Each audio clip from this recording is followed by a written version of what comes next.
Hi everybody at SBG, YouTube. Shout out to the guys at Sword Nation Forum and United Backyard Cutters.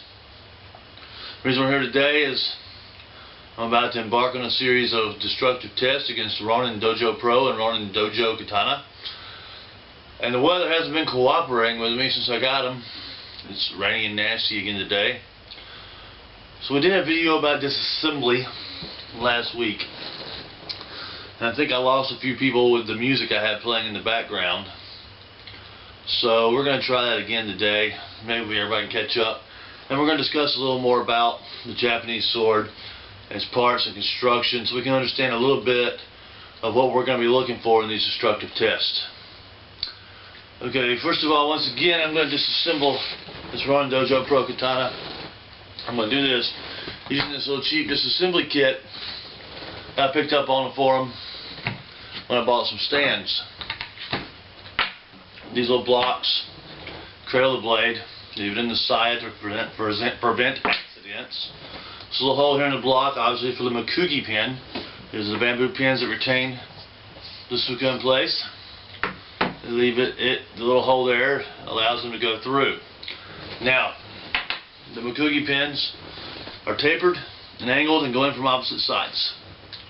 So it's important to look for the small side, and that's what you want to tap out. So we support our sword on the blocks. We'll look for the small side, and I think we found it.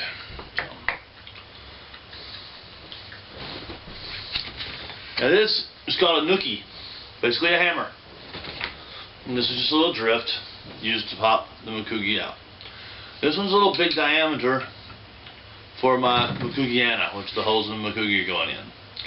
So I've got just a little punch as well. So I'll start it here. Okay, we got it started. Now let's use our punch to knock it out the rest of the way.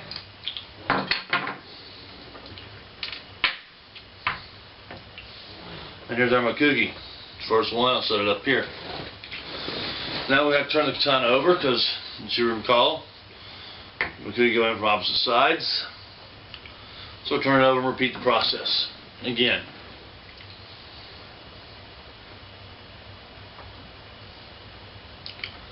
I'll take my little punch here, get it started. Take my little drift here, punch it on out. And I have Makugi number 2 here.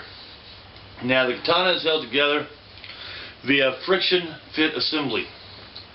The nakago, that's the part of the blade that extends down to the handle. So you might call it a tang on a knife or a European sword. The nakago is actually used filed, grooved, even rust, so that friction helps hold the suka on. And the Makugi pins are really just safeguards. Okay, so in this case we want to continue disassembly this katana. What we'll do now, we'll take it and grasp it in our hand and we'll give a firm wrap to our wrist here. And that'll help unseat the nakago where it's seated in the suka. There we go. We got it loose now. Let's just try to wiggle it off. And there we go. It's as simple as that. Here's our fushi, our suka. You can see here our suka is well carved. It has no cracks in it, and it has channels for the samagawa. Everybody say hi to Sasha. This is Sasha. Sasha has been taught sword safety. So, hello suka. Now we're going to have to get our seppa and our suba off. They're on a little tight. By the way, I always grip a blade with a towel. I know you don't see me doing it, but do that, or a glove. This is a seppa.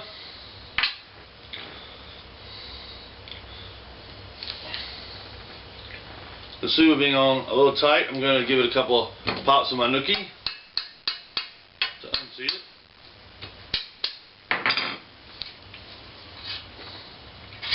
and my tsuba comes off. On some tsubas, it really matters which direction they go on. Usually, if there's a graphic to be displayed, it's displayed towards how someone would see it in the obi. This is symmetrical tsuba, so it doesn't matter. We'll just lay it down like we took it off.